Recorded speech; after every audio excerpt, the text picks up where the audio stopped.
South India shopping మాల్లో block buster Ashadham #1 kilo sale.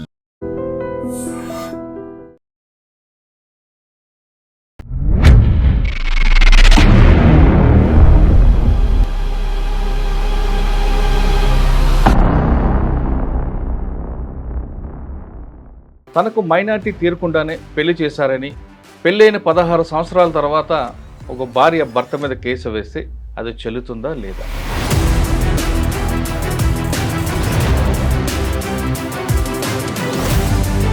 As on today ఒకవేళ పెళ్లి చేశారనుకోండి మైనర్కి చేసిన మ్యారేజ్ చెల్లదు. ఒక మైనర్కి మ్యారేజ్ అయిందనుకోండి, ఆ మైనర్ మ్యారేజ్ అయ్యి ఏ కారణం మీదైనా కానీ తను మ్యారేజ్ రిలేషన్షిప్ని కంటిన్యూ చేస్తుంది. ఎలా అవుతుంది? 16 సంవత్సరాలు పెళ్ళయింది, 1 సంవత్సరం కంటిన్యూ, తర్వాత 17 సంవత్సరాలు వేసిందని కోర్టుకి. అప్పుడు పాప పుట్టింది, మరి అప్పుడు వెళ్ళొచ్చు కదా ఆవిడ? ఖచ్చితంగా పోక్సో అట్రాక్ట్ అవుతుంది. ఎందుకు అట్రాక్ట్ అవుతుంది అంటే మైనర్ కన్సెంట్ అనేది రెండు కాన్ఫ్లిక్ట్. ఇప్పుడు హిందూ వివాహ చట్టానికి పోక్సో చట్టానికి కాన్ఫ్లిక్ట్ ఉంది.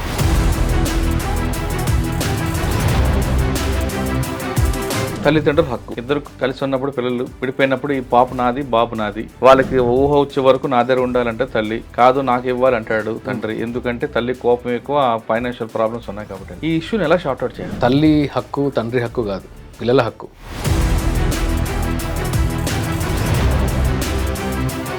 కోర్టు ఏం చూస్తుంది అంటే, కోర్టు అయినా చైల్డ్ వెల్ఫేర్ వాళ్ళైనా కానీ పిల్లలు ఎవరి దగ్గర ఉంటే సేఫ్గా ఉంటారు, మెంటల్ హెల్త్ ఎవరి దగ్గర సేఫ్గా ఉంటుంది.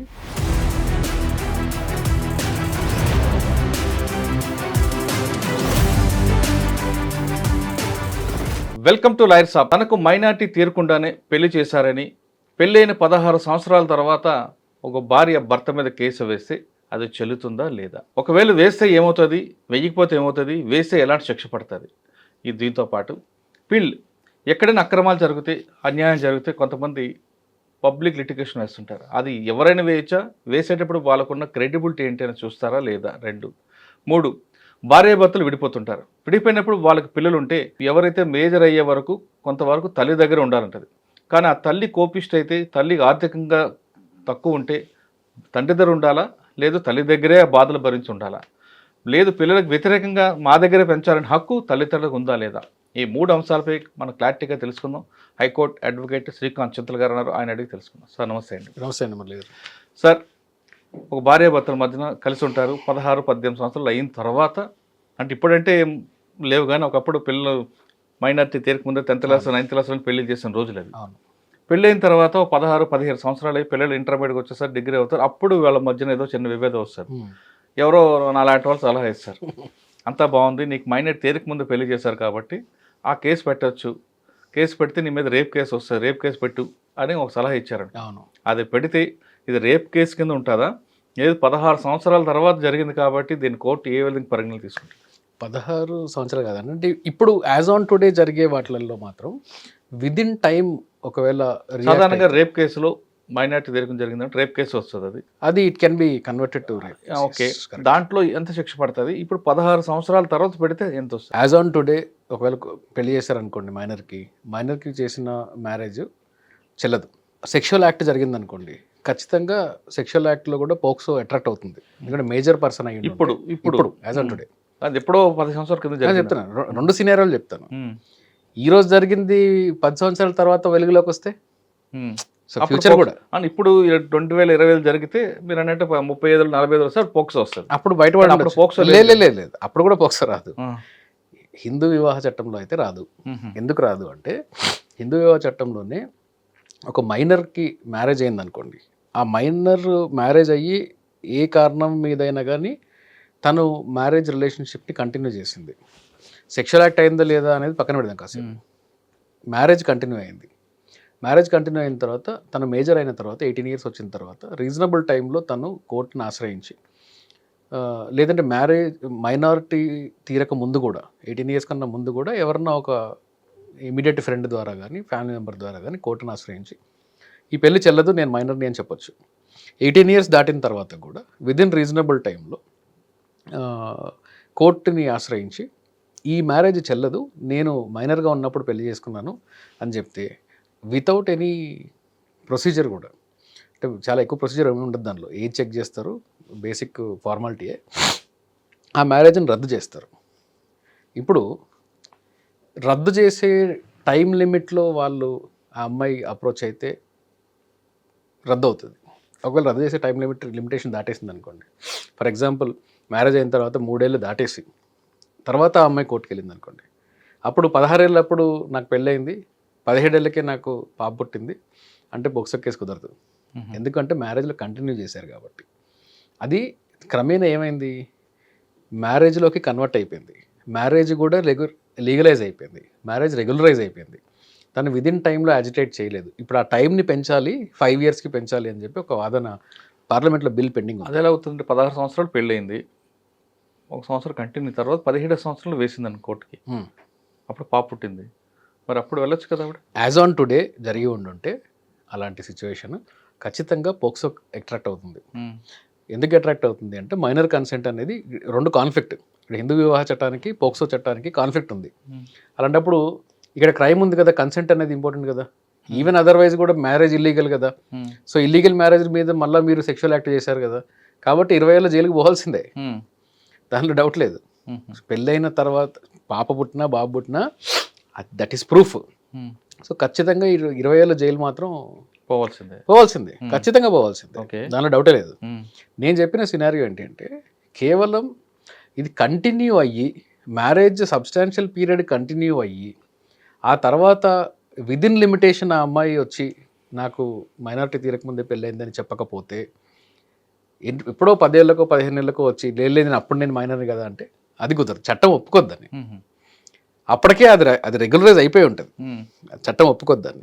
ఇది ఒక గ్రే ఏరియా నిజంగా చెప్పాలంటే. ఎందుకంటే ఎందుకు ఒప్పుకోరండి అంటే తనకి చట్టంలో లేదండి, నాకు అప్పుడు తెలియదు, బలవంతంగా మా అమ్మా నాన్న అప్పుడు తెలియదండి, 18 ఇయర్స్ వచ్చాక తెలుసు కదా. అవును, అక్కడి నుంచి ఇంకో 3 ఏళ్ళు టైం వచ్చాక 18 ఇయర్స్ వచ్చాక కూడా నాకు తెలియదు, ఇప్పుడు నేను చదువుకున్నాను, నాకు అవగాహన వచ్చింది అని పెడితే.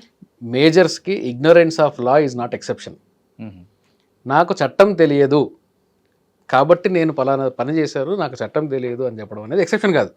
సో ఇది ఎలా ఉందంటే, కాదండి మర్డర్ చేయడం అనేది తప్పని, నన్ను జైల్లో పెడతారని నాకు తెలియదు, తెలియక నేను పొడి చేశాను, అది చచ్చిపోయాడు అన్నట్టుంది. ఇది one of the famous jurist Jeremy Bentham అని సరదాగా ఏమంటాడంటే, ignorance of law is not punishable only for lawyers అంటాడు.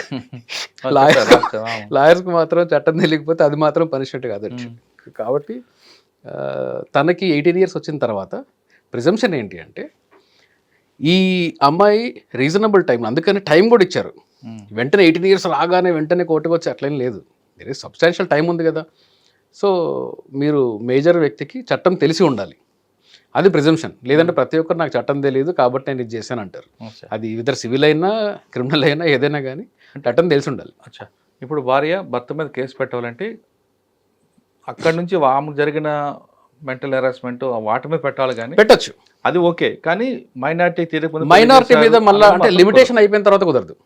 లిమిటేషన్ లోపల అయితే ముందు పెట్టుకోవచ్చు, హ్యాపీగా పెట్టుకోవచ్చు. 16 సంవత్సరాలు పెళ్ళైంది అమ్మాయి, 20 ఇయర్స్ దాకా పెట్టుకోవచ్చు, 20-21 దాకా కూడా పెట్టుకోవచ్చు. ఇప్పుడు 2 ఇయర్స్ 3 ఇయర్స్ ఉన్నట్టుంది, 5 ఇయర్స్ చేయాలి అని చెప్పి దానికి ఒక ప్రపోజల్ ఉంది ఇప్పుడు. సో విదిన్ లిమిటేషన్, లా ప్రిస్క్రైబ్ చేసిన లిమిటేషన్లో ఖచ్చితంగా మ్యారేజ్ డిజాల్వ్ చేసుకోవచ్చు. కానీ ఆ పీరియడ్ దాటిపోయి పెడితే మాత్రం కుదరదు. కానీ ఎవరో సలహా ఇస్తారు, అలాగైతే మీకు దారికి వస్తాడని. ఆ సలహా అయితే దారికి ఇస్తారంటే కాసేపు వెళ్ళి కోర్టులో టైంపాస్ చేసుకొని, కోర్టు ఎలా ఉంది, జడ్జి గారు ఎలా ఉన్నారు, లాయర్లకు కొంచెం ఫీజు ఇచ్చి వాళ్ళకు ఎంప్లాయ్మెంట్ క్రియేట్ చేసి రావచ్చు, అంతే. కానీ ఆ అమ్మాయికి మాత్రం న్యాయం నేను న్యాయం జరగదు అనట్లేదు. నేనేమంటానంటే ఆ గ్రౌండ్స్ మీద తను వెళ్తే, కోర్టుకి వెళ్తే తను ఏదైతే సాధించాలనుకున్నదో అది దొరకదు. అది ఇంకోటి పెట్టుకుంటే, మీరు ఇంకేదన్నా పెట్టుకో, వేరే హెరాస్మెంట్ లో పెట్టుకుంటే న్యాయం జరగచ్చు. న్యాయం అని నేను చెప్పట్లేదు, తనకు కావాల్సిన రెమెడీ అక్కడ దొరుకుతుంది, అక్కడ కావాలి అనే రెమెడీ సెక్షన్ లో దొరకదు, కానీ ఇంకో వేరే సెక్షన్ లో దొరకచ్చు. తనకు కావాల్సిన రెమెడీని తను అజిటేట్ చేయొచ్చు. అది న్యాయం దొరుకుతుందా, అది అన్యాయమా అనేది, మరి ఈవిడికి న్యాయమా ఆయనకు అన్యాయమా అనేది నేను చెప్పలేను కదా. అటువంటి కేసులను మీకు చూసారు ఎప్పుడైనా? ఏంటి ఎట్లాంటి ఈ విధంగా పెళ్ళైన 16 సంవత్సరాల తర్వాత? అంటే నాకు రీసెంట్గా నేను ఒక ప్రైవేట్ ప్రెస్కి కాలం అది రాస్తుంటాను, అందులో ఒక క్వశ్చన్ వచ్చింది. ఇది క్వశ్చన్ వస్తే 16 ఏళ్ళ తర్వాత, అంటే హస్బెండ్ రాశాడు, లెటర్ రాశాడు, 16 ఏళ్ళు అయిపోయింది మా మ్యారేజ్ అయ్యి, పెద్దలు కుదిర్చిన పెళ్ళే, మరి మ్యారేజ్ డేట్కి తనకి 17 ఇయర్స్, నాకేదో 18-19 ఇయర్స్ సంథింగ్ ఏదో ఉంది. ఇప్పుడు నేను మైనర్గా ఉన్నప్పుడు నువ్వు చేసుకున్నా, అప్పుడే పిల్లల్ని కన్నాం కాబట్టి ఇప్పుడు ఆ పెళ్లి చెల్లదు అని చెప్పేసి నేను వేస్తాను, నేను పోక్సో కేసు పెడతానని బెదిరిస్తుంది నన్ను. మా ఇద్దరికి మంచి పడట్లేదు, నేను నీ మీద పోక్సో పెడతాను, డైవర్స్ వేస్తాను అంటుంది. మరి ఏం చేయాలి నేను అని చెప్పేసి రాశాడు. ఏం భయపడాల్సిన అవసరం లేదు బాబు, నీ మీద పోక్సో కుదరదు, పెళ్ళి అయ్యి పిల్లలు ఉన్నారు, ఇట్లా లిమిటేషన్ ఉంది అని ఆ చట్టం ఎక్స్ప్లెయిన్ చేయడం జరిగింది. అచ్చా, ఒకవేళ మీరు అన్నట్లుగా ఆ పీరియడ్ లోపే ఇచ్చింది అనుకోండి, అప్పుడు పోక్సో వస్తుందా లేదా అప్పుడు చట్ట ప్రకారం? లేదు, పోక్సో వస్తుంది. ఎందుకంటే లేకుంటే పోక్సోకి ప్రతి ఒక్కరు ఏం చేస్తారు, నాకు పెళ్ళైందని చెప్పేసి ప్రూవ్ చేయడం స్టార్ట్ చేస్తారు. ఇప్పుడు సెక్షువల్ యాక్టివిటీ కమిట్ అయింది, నా నేను పెళ్ళైంది అని అంటారు, అట్లా కుదరదు కదా. కన్సెంట్ ఏజ్ అనేది ఒకటి ఉంది, consent age within consent age అయితే అది కుదరదు. కానీ ఆ విధంగా భయపెడితే మాత్రం భయపడాల్సిన పని లేదు భర్తలు. అంటే చాలా సంవత్సరాల తర్వాత భయపడతానంటే భయపడాల్సిన పని లేదు. ఒకవేళ అట్లా ఎవరన్నా కేసులు వేస్తారంటే సరే వేసుకోమని ఎంకరేజ్ చేయాలి, ఎందుకంటే అవి ప్రూవ్గా పాడుగా. అది అంటే అలా ఆ విధంగా ధైర్యం ఇస్తే ప్రతి ఒక్కరు వేస్తారు కదా. ఇంకా అంతే కదా, అందుకనే కదా నేను చెప్తున్నాను వేయకండి అని. చాలాసార్లు అంటే మురళి గారు మీరు అడిగారు కాబట్టి సందర్భంగా చెప్తున్నాను. ఉమెన్ వేసిన డైవర్స్ కేసులు, 498 కేసులు, మెయింటెనెన్స్ కేసులు, ఇవన్నీ పోవడానికి ఇవన్నీ చాలా మటుకు మెజారిటీ కేసెస్లో ఎక్కడన్నా ఫెయిల్ అవుతున్నాయి అంటే దానికి కారణం ఏంటంటే అత్యుత్సాహం, ఇంటర్నెట్లో చెత్త చదవడం, ఆ తర్వాత ఈ ఇంటి పక్క వాళ్ళు ఎదురింటి వాళ్ళు చెప్తారు వాళ్ళ ఫ్యామిలీలో అందరినీ లాగేసేయి కోర్టుకి ఈడిస్తే కానీ వాళ్ళు రారు, ఉన్నవి లేనివన్నీ రాసేయి అని చెప్తారు. వీళ్ళు ఏం చేస్తారంటే వీళ్ళకి తిన్నది ఉప్మా అయినా కానీ బిర్యానీ చేస్తారు, దాంట్లో మొత్తం అన్ని అబద్ధాలే, నమ్మించడానికి 10 అంశాలు ఎక్కువ రాస్తారు. అంటే భర్తని ఎక్కడ ప్రూవ్ చేస్తారు? కరెక్టే, భర్తని రిమైండ్ చేస్తే దారికి రాడని కుటుంబ సభ్యులు కూడా అందరూ వస్తారు, అందరు కోర్టుకు రావాలి, అందరు కోర్టుకు వస్తేనే వీళ్ళు భయపడతారు. ఆడపడుచు కూడా వేధించింది, ఫోన్లో వేధించింది అని చెప్పి రాయడం. అంటే అబద్ధాలు రాయడం వల్ల ప్రూవ్ చేసుకోవడం కష్టమైంది.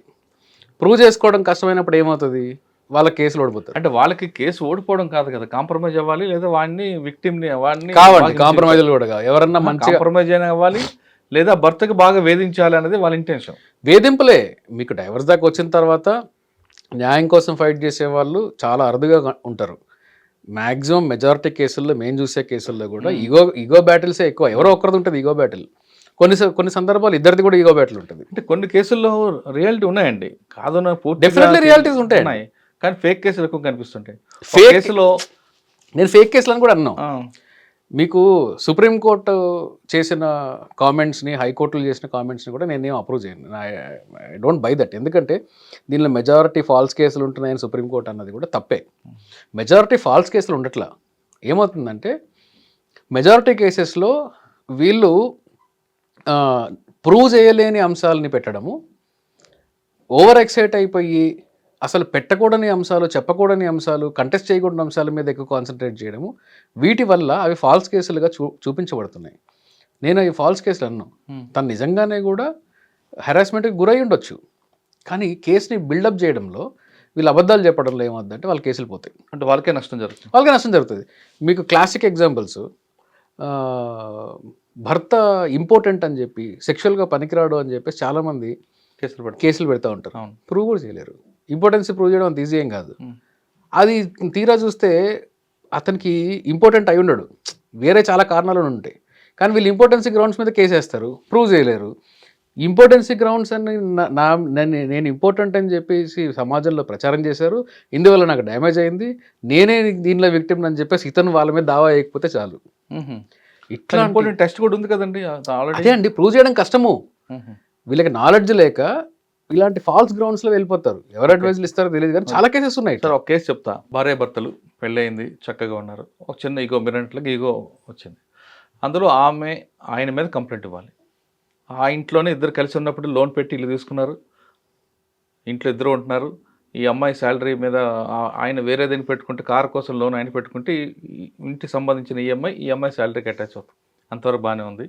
చిన్న ఇష్యూ వచ్చింది, ఇష్యూ రావడం కానీ ఆయన మీద కేసు పెట్టమని ఒకరు చెప్తే ఆవిడ ఏం చేశారంటే వేరే సలహా మీదకు ఎక్కడో ఆమదాల వలసలో ఉన్న అత్తగారు, ఎక్కడో కెనడాలో ఉన్న ఆడపడుచు వాళ్ళు కూడా ఫోన్లు చేసి వేధించిన తర్వాతే, వాళ్ళ ఫోన్ల తర్వాతే ఆడపడుచు ఫోన్ చేసిన తర్వాతే నా భర్త నన్ను వేధించేవాడు, ఆమదాల వలసలో ఉన్న అత్తగారు ఫోన్ చేయబట్టి నా భర్త నన్ను కొడుతున్నాడు అని ఒక కంప్లైంట్ ఇచ్చింది.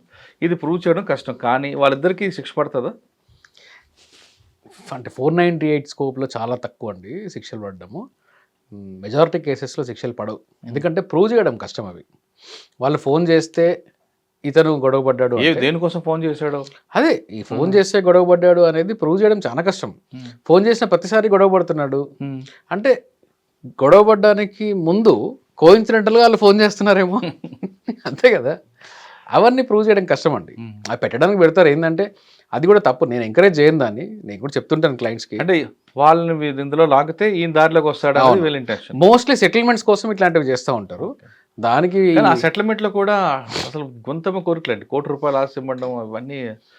ఈ రీసెంట్గా అట్లాంటి గొంతమ్మ కోరికలు కోరిన ఒక ఉమెన్ నాకు ఆపోజిట్లో ఉన్నారండి.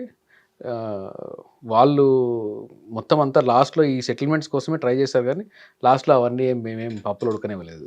ఓకే, సో ఆబ్వియస్గా అది సార్ ఫోన్ ఏంటి అయిపోయింది. నెక్స్ట్ పిల్ పబ్లిక్ లిటిగేషన్ అంటే నేను ఎవరి మీద వేయచ్చా, దానికి ఒక ఎవరైనా క్రైటీరియా ఉందా? పబ్లిక్ ఇంట్రెస్ట్ లిటిగేషన్ అంటే మీరు ఇంకొకరి మీద వేసేది కాదండి, సొసైటీకి సంబంధించింది అన్యాయం జరుగుతుంది అనేది మీద వేయాలనుకుంటున్నా.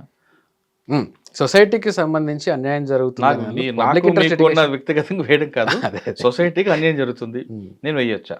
సొసైటీకి అన్యాయం జరుగుతుంది అంటే దానిలో మీకు పిఐఎల్కి కొన్ని కండిషన్స్ ఉన్నాయి. అదేంటి అంటే ఆ పేరులోనే ఉంది కదా పబ్లిక్ ఇంట్రెస్ట్ లిటిగేషన్స్ అని.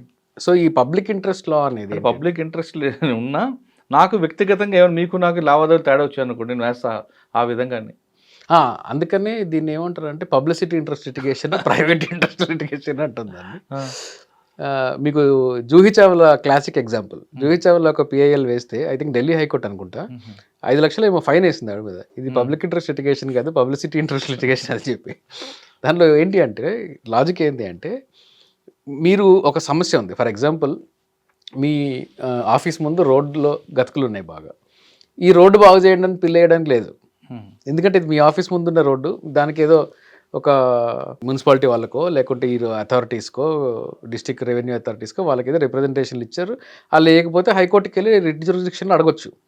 మీరు అది పిఐఎల్గా ఎప్పుడు కన్వర్ట్ చేయొచ్చు అంటే, మా ఆఫీస్ ముందు యాక్సిడెంట్లు అవుతున్నాయి, రోజుకు ఒకటి కాలీర కొట్టుకుంటున్నాడు, ఈ పబ్లిక్ హెల్త్ ఇష్యూగా కన్వర్ట్ అయింది, క్రియేట్ అయింది, ఇది ఈ టర్నింగ్ షార్ప్గా ఉంది, దీన్ని అథారిటీస్ పట్టించుకోవడం లేదు, దానివల్ల యాక్సిడెంట్లు జరుగుతున్నాయి, కాబట్టి మేము పిఐఎల్ వేస్తున్నాం అంటే కోర్టు దాన్ని ఎంటర్టైన్ చేస్తుంది. ఎందుకంటే మీ పర్సనల్ ఇంట్రెస్ట్ లేదు కదా దాంట్లో. అప్పుడు మీరు అందుకని కోర్టు డిక్లరేషన్ కూడా అడుగుతుంది.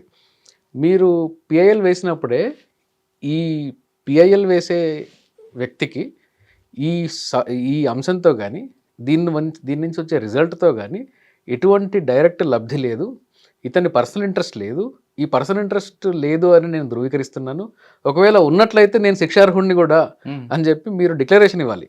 ఓకే, ఆ డిక్లరేషన్ ఇచ్చి మీకు అసలు మీకు ఎటువంటి ప్రైవేట్ ఇంట్రెస్ట్ ఇందులో లేదు అని చెప్పిన తర్వాత మాత్రమే మీరు పబ్లిక్ ఇంట్రెస్ట్ లిటిగేషన్ వేయచ్చు.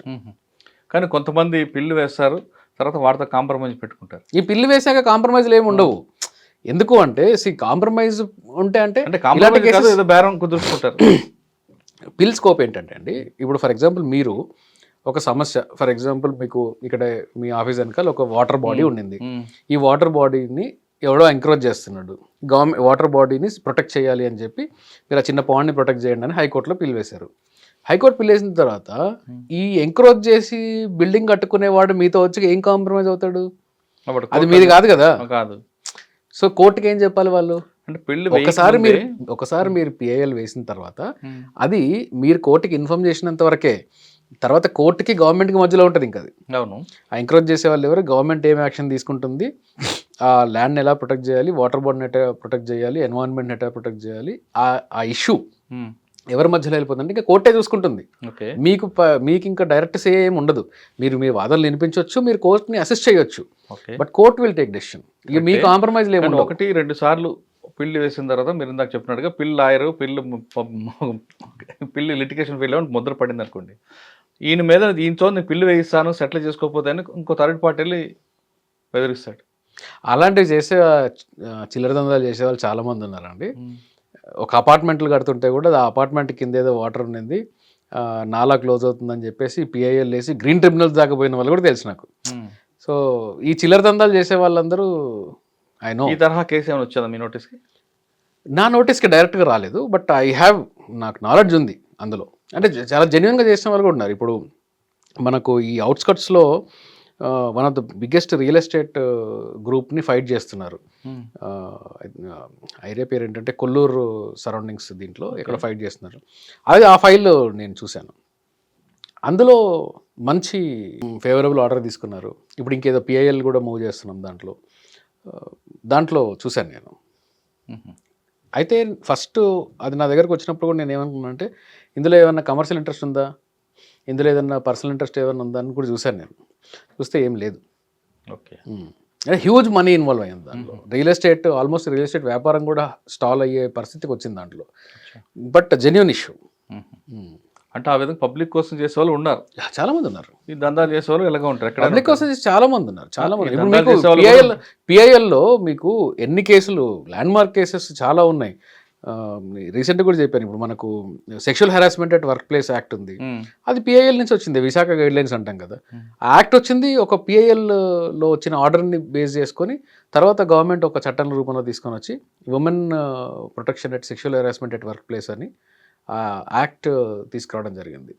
అట్లాగే మీకు ఈ రోడ్ యాక్సిడెంట్స్లో మామూలుగా టీవీలలో ఇంతకుముందు చూపించేవాళ్ళు, యాక్సిడెంట్ అయినా లేకుంటే ఎవడన్నా పొడి చేసి మర్డర్లో క్రైమ్లో తీసుకెళ్ళిన ఒక పేషెంట్ని హాస్పిటల్ తీసుకెళ్తే, అమ్మో ఇది మెడికల్ లీగల్ కేసు, నేను వీళ్ళని అటెండ్ చేయను అని చెప్పి డాక్టర్లు వెనక్కి జరగడం, హాస్పిటల్ అడ్మిట్ చేసుకోకపోవడం, ఇలాంటి భయాలు ఉండేవి. ఎందుకంటే ఊరికే కోర్టు చుట్టూ తిరగాలేదు అని.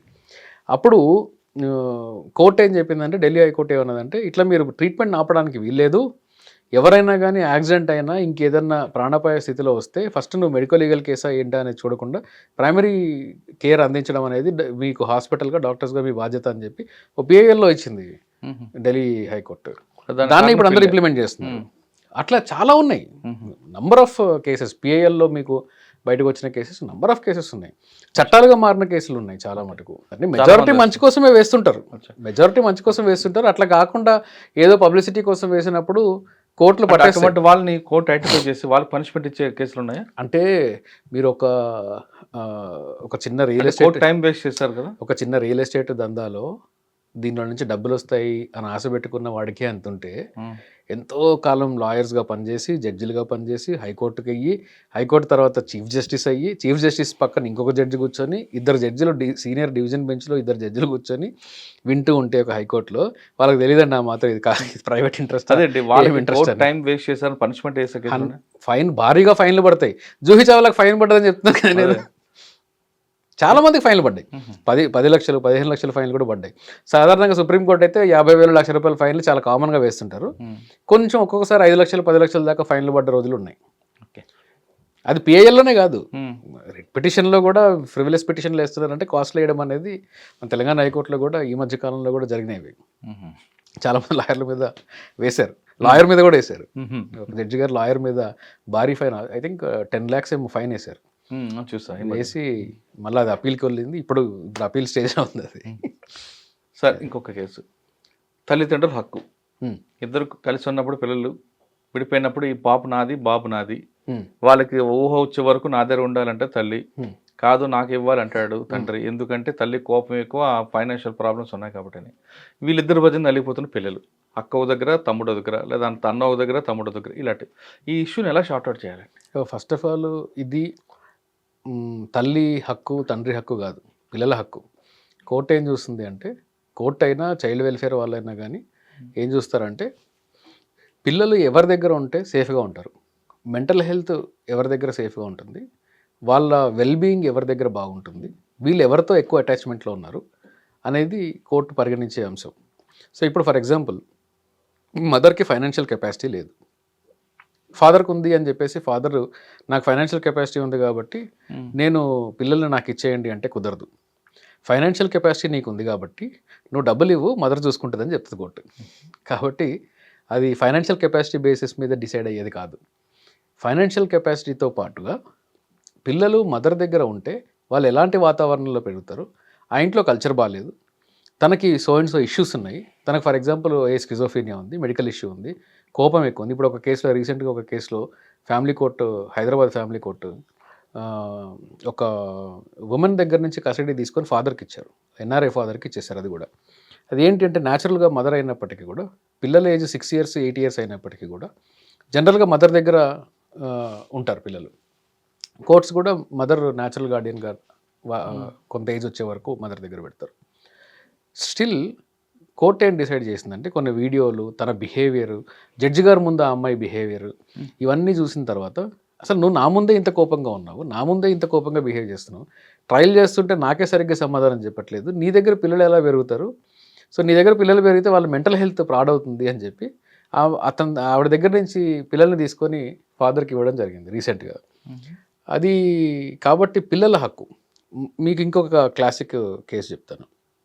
రీసెంట్గా కేరళ హైకోర్టులో ఒక మంచి తమాషా కేసు ఒకటి వచ్చింది. ఇదేంటి అంటే Kerala high court father NRI, mother ఇక్కడ ఉంటుంది, వీళ్ళిద్దరు విడిపోయారు, పిల్లలు ఉన్నారు. ఫాదర్కి కేరళ హైకోర్టు ఏం చేసిందంటే నువ్వు ఒక సపరేట్ ఇల్లు తీసుకొని నువ్వు వీకెండ్స్లో ఎవ్రీ వీకెండ్ నువ్వు వస్తూ ఉండు అని చెప్పి 15 days నీ దగ్గర ఉంచుకో, ఇంకొన్ని రోజులు మదర్ దగ్గర ఉండని హాలిడేస్ అన్నట్టు ఏదో అరేంజ్మెంట్ చేసి పార్షియల్గా తనకి కూడా పార్ట్ కస్టడీ ఇవ్వడం జరిగింది. ఇంటరిమ్ కస్టడీ లాగా అనుకోండి, ఒకేషనల్గా ఇద్దరు షేర్ చేసుకుంటారు. ఇది సుప్రీంకోర్టు దాకా వెళ్ళి ఛాలెంజ్ చేయడం జరిగింది. హైకోర్టు ఈ ఆర్డర్ ఇచ్చిన తర్వాత ఈ మదర్ సుప్రీంకోర్టులో ఛాలెంజ్ చేసింది. ఏమని? అసలు ఈ ఫాదర్ దగ్గరికి నా హస్బెండ్కి పిల్లల్ని ఇవ్వడానికి వీల్లేదు, హస్బెండ్కి పిల్లల్ని ఇస్తే ఇతను వాళ్ళ ఇంట్లో పెట్టుకొని స్విగ్గీలో ఫుడ్ ఆర్డర్ చేసి పిల్లలకి పెడుతున్నాడు, ఆన్లైన్లో హోటల్ నుంచి తీసుకొచ్చి పిల్లలకి ఫుడ్ పెడుతున్నాడు, ఇది వాళ్ళ హెల్త్కి మంచిది కాదు అని చెప్పి ఆర్గ్యూ చేసింది. సుప్రీంకోర్టు సెట్ ఎస్ కరెక్టే కదా, పిల్లలకి హోమ్ ఫుడ్ ఉండాలి, న్యూట్రిషియస్ ఫుడ్ ఉండాలి, ప్రేమగా పిల్లలు ఫాదర్ మదర్ చేసి వండిపెట్టినది ఉండాలి, కాబట్టి ఈ బయట నుంచి ఫుడ్ ఆర్డర్ చేసుకొచ్చి పెట్టడం అనేది వీళ్ళకి కరెక్ట్ కాదు, కాబట్టి నీ దగ్గర పిల్లలకి అనుకూలమైన పరిస్థితి లేదు కాబట్టి నీకు ఆ ఇంటరిమ్ కస్టడీ కూడా కుదరదు అని చెప్పి మదర్కి ఫుల్ కస్టడీ ఇవ్వడం జరిగింది సుప్రీంకోర్టు. కానీ ఇదే సుప్రీంకోర్టు ఇంకొక కేసులో ఏమన్నదంటే ఈ హస్బెండ్ అంటే ఫాదర్ ఓ పని మనిషిని పెట్టుకొని పని మనిషి ద్వారా పిల్లల్ని చూసుకుంటున్నాడు.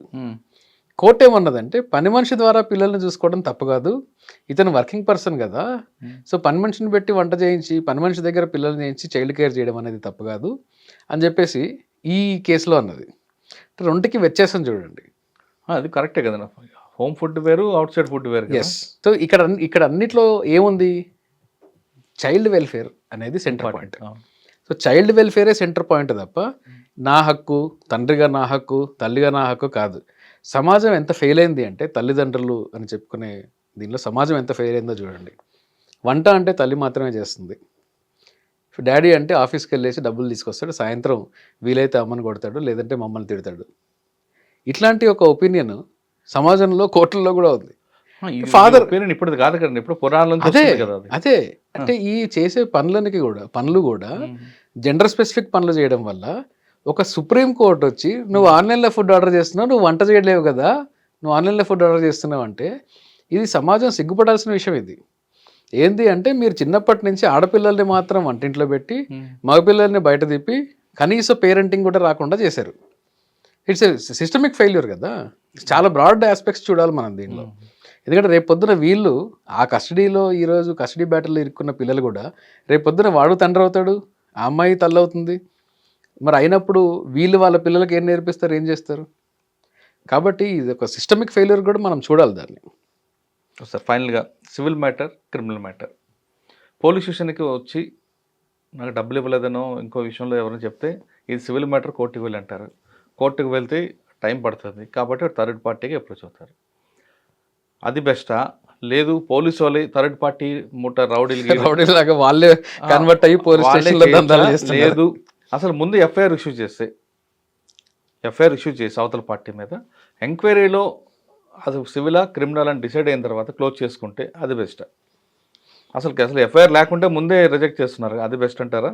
లేదు ఎఫ్ఐఆర్ కట్టి ఎంక్వైరీలో అంటే అరెస్ట్ లిస్టులో ఎఫ్ఐఆర్ కట్టగానే అరెస్ట్ అని కాదు, ఎఫ్ఐఆర్ కట్టిన తర్వాత ఆయన పిలిపించి మాట్లాడితే ఒక క్లారిటీ వస్తుంది, అప్పుడే సివిల్ మ్యాటర్గా పంపించడం బెటర్ అంటారా?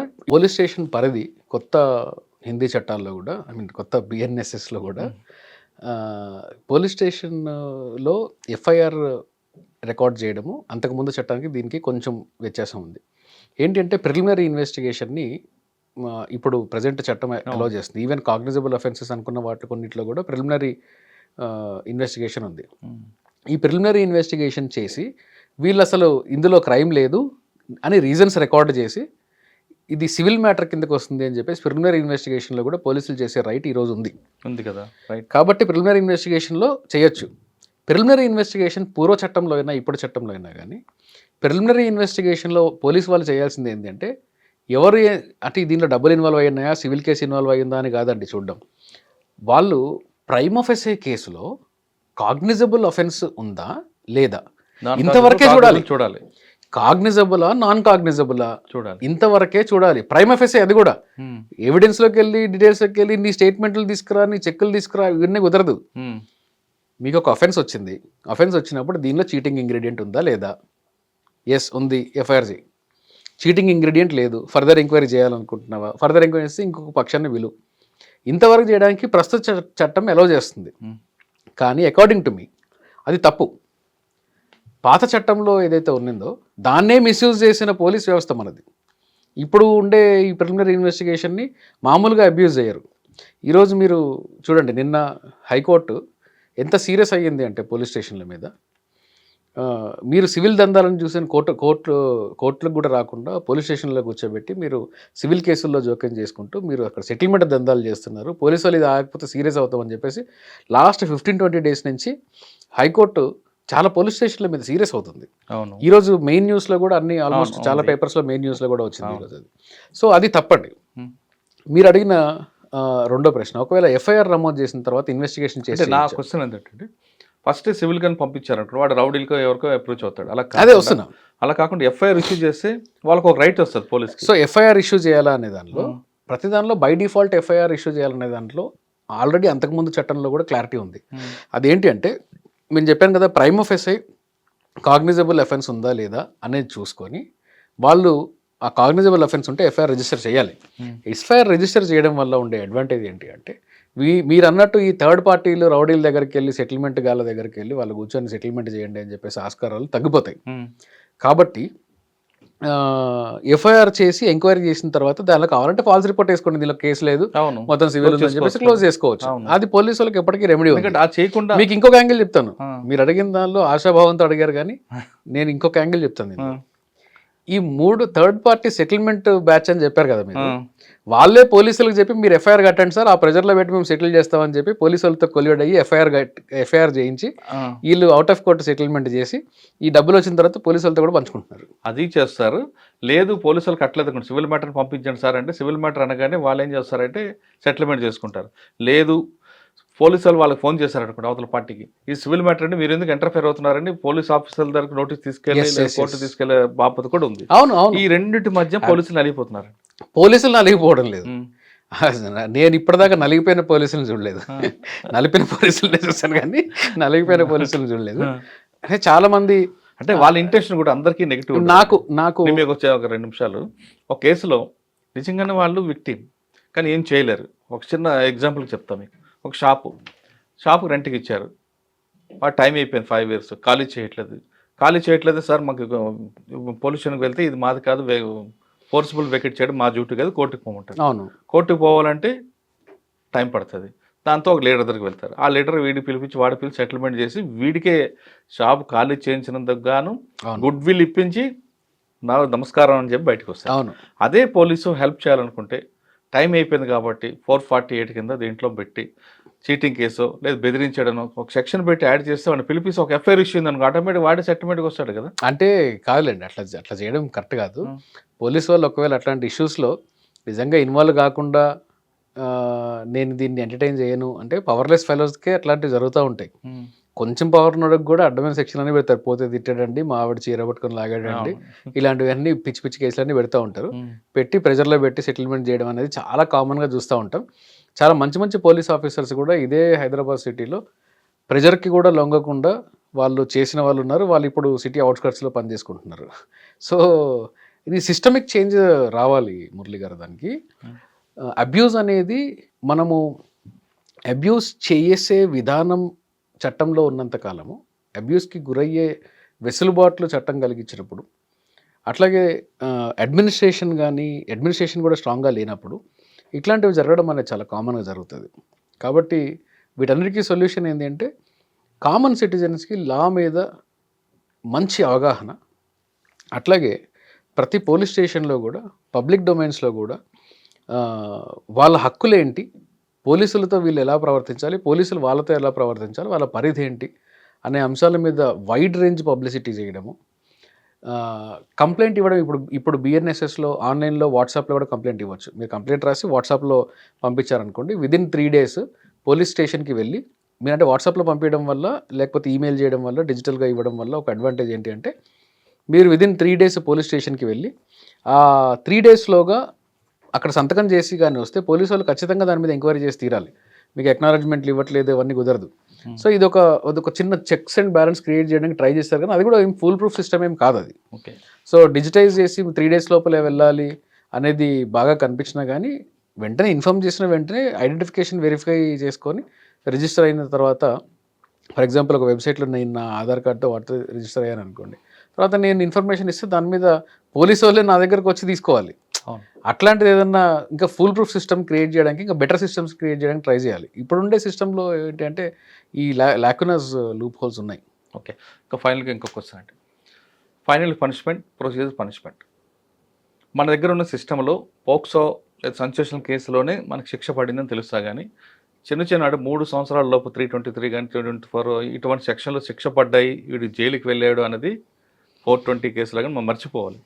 కానీ హడావుడి మాత్రం బాగా జరుగుతుంది. ఎఫ్ఐఆర్ ఆయన ఇంటికి పోలీసులు వెళ్తారు, తనిఖీలు చేస్తారు, ఆయన తీసుకొస్తారు, పేపర్లో చూపిస్తారు, ప్రెస్ మీట్ పెడతారు, ఛార్జ్ షీట్ వేస్తారు. అక్కడ లెస్ దెన్ 3 years పనిష్మెంట్ ఉన్న వాటిలో కూడా హైకోర్టులో హైకోర్టు దాకా ప్రొసీజర్ పనిష్మెంటే తప్ప ఫైనల్ పనిష్మెంట్ కనపట్లేదు. దీనికి ఏం చేయాలంటారు?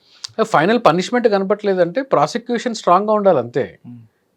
క్రైమ్ జరిగినప్పుడు ప్రాసిక్యూషన్ ఒకవేళ స్ట్రాంగ్గా ఉందనుకోండి, కన్విక్షన్ రేట్ పెరుగుతుంది. ఇప్పుడు కన్విక్షన్ రేట్ పెరగకపోవడానికి కారణం ఏంటి? మీకు ఐటీ మ్యాటర్స్లో చీటింగ్ ఆన్లైన్లో డిజిటల్లో జరుగుతుందండి. వీళ్ళు కనీసము ఆన్లైన్లో జరిగిన దాని ట్రాన్సాక్షన్స్కి బేసిక్ ప్రోటోకాల్ ఫాలో అవ్వకుండా, హార్డ్ డిస్క్లు సీజ్ చేయకుండా, మొబైల్లో తీసుకోకుండా, వాటి 65B సర్టిఫికెట్లు తీసుకోకుండా, గుడ్డిగా ఇవన్నీ ప్రింట్లు తీసుకొని వచ్చి ఛార్జ్ షీట్లు వేసిన దాఖలాలు నా దగ్గరే ఉన్నాయి. ఒక విక్టిమ్ని డిజిటల్ అంటే ఆన్లైన్లో ఒక వ్యక్తి హరాస్ చేస్తుంటే కంప్లైంట్ ఇచ్చింది ఈ అమ్మాయి వెళ్ళి కంప్లైంట్ ఇస్తే వాళ్ళు ఛార్జ్ షీట్ ఫైల్ చేసినప్పుడు చూసాను నేను ఆశ్చర్యపోయాను. ఏందండి ఇది, ఛార్జ్ షీట్ ఫైల్ చేసేసారంట మీరు, దాంట్లో బేసిక్ అసలు ఇవన్నీ చెక్ లిస్ట్ ఉంది కదా, ఇవన్నీ చూసుకోవాలి కదా మీరు అంటే మనం ఇంకొకటి వేద్దాం సార్, ఇప్పుడు మీరు ఒకసారి చేసి ఇవ్వండి మాకు అర్థం. మరి ప్రాసిక్యూషన్ ఏం చేస్తుంది? ప్రాసిక్యూషన్ చూసుకోవాలి కదా ఇవన్నీ. సో వీళ్ళు ప్రాసిక్యూషన్ లేకున్నాసు, ఇన్వెస్టిగేషన్ లేకున్నాసు, ఎవిడెన్స్ లేకున్నాసు అన్నంత కాలము కన్విక్షన్ రేటు అనేది తగ్గుతుంది. ఇప్పుడు మనకు హైయెస్ట్ కన్విక్షన్ రేటు పోక్సోలో ఎందుకు ఉంది అంటే అందులో inference, child testimony and child ఒక్కరే చెప్తే సరిపోతుంది. చైల్డ్ ప్రతిసారి చైల్డ్ని అడిగినప్పుడు లేదు ఈ పలానా వ్యక్తి నాతో పలానా రోజున ఇలా చేశాడు, రోజు కూడా అవసరం లేదు, అంత క్లియర్గా ఈ వ్యక్తి నాతో ఇలా చేశాడు, ఇలా మిస్బిహేవ్ చేశాడు అని చెప్పేసి ఆ చైల్డ్ కానీ అబ్బాయి అయినా అమ్మాయి అయినా ఆ చైల్డ్ కానీ ప్రాపర్గా టెస్టిమోనీ ఇస్తే ఖచ్చితంగా 1 dayలో కన్విక్షన్ పడుతుంది. బీహార్లో క్లాసిక్ కేసు ఉంది, మొత్తము ట్రయల్ ఎఫ్ఐఆర్ దగ్గర నుంచి ట్రయల్ కన్విక్షన్ దాకా వారంలో అయిపోయింది మొత్తం. సో అట్లా కూడా చేయొచ్చు పోక్సో కేసెస్లో, లా పర్మిట్స్ దట్. అందులో ప్రిజంప్షన్ ఉంది కాబట్టి వస్తుంది కన్విక్షన్. ప్రిజంప్షన్ లేని కేసెస్లో బర్డెన్ ఎవరి మీద ఉంది?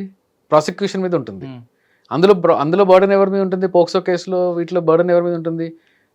మేల్ పర్సన్ మీద, లేకపోతే ఎవరైతే పర్పెట్రేటర్ ఉన్నారో ఆ పర్సన్ మీద, మేల్ ఆర్ ఫీమేల్ ఎవరైనా. 18 ఏళ్ళ కన్నా తక్కువ ఉండే చైల్డ్, అమ్మాయి అయినా అబ్బాయి అయినా, అబ్యూజ్ చేసింది అమ్మాయి అయినా అబ్బాయి అయినా, అంటే మేల్ అయినా ఫీమేల్ అయినా, బర్డెన్ వాళ్ళ మీదకి వెళ్తుంది, నేను చేయలేదని చూపించుకునేది. అందుకనే ప్రాసిక్యూషన్ సక్సెస్ రేట్ ఎక్కువ ఉంటుంది దీంట్లో.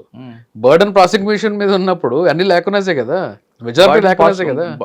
బర్డెన్ వీళ్ళ మీద ఉన్న కేసులు ఏమొస్తాయి? ఏ సెక్షన్లు ఉంటాయి? ఏవి? 306 వస్తాయా? ఎవరి మీద? ప్రాసిక్యూషన్ మీద ఉండేది అన్ని కేసులు బై డిఫాల్ట్ ప్రాసిక్యూషన్ మీదనే. ఉమెన్ మీరు పోక్సో కేసులో వాళ్ళు ఉండదు కాబట్టి ఆల్రెడీ కన్విక్షన్ వస్తుంది. ఉమెన్ ఇప్పుడు 304B ఉంది. సస్పిషియస్ కేసెస్లో డెత్ జరుగుతుంది. 174లో ఉమెన్ ది డెత్ జరుగుతుంది. Dowry death, 304B dowry death జరుగుతుంది. ఈ డౌరీ డెత్లో ప్రిజంప్షన్ హస్బెండ్ మీదే ఉంటుంది, హస్బెండ్ ఫ్యామిలీ మెంబర్స్ మీద ఉంటుంది. సో వాళ్ళు ప్రూవ్ చేసుకోవాలి. ప్రాసిక్యూషన్ మీద బర్డెన్ తక్కువ ఉంటుంది దాంట్లో.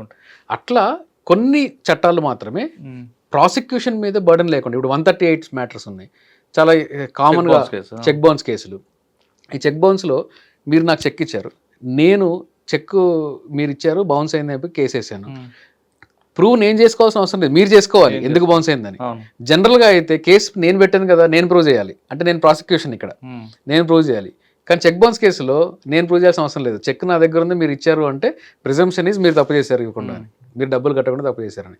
అట్లా బర్డన్ ఆఫ్ ప్రూఫ్ అనేది జనరల్గా అన్ని క్రైమ్స్లో కూడా ప్రాసిక్యూషన్ మీద ఉంటుంది.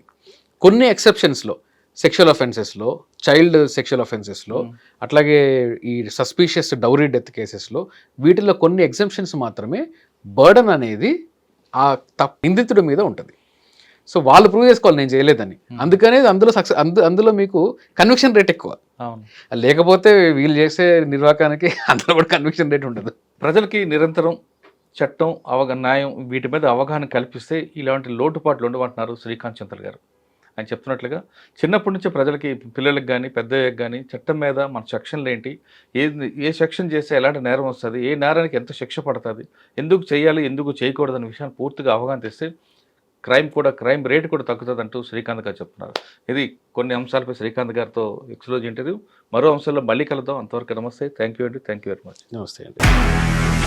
నిజంగా ప్రస్తుతం ఉన్నటువంటి సమాజం దేనికి ప్రయారిటీ ఇస్తుంది? ఆర్థిక సంబంధాల చుట్టూ మాత్రమే తిరుగుతోంది.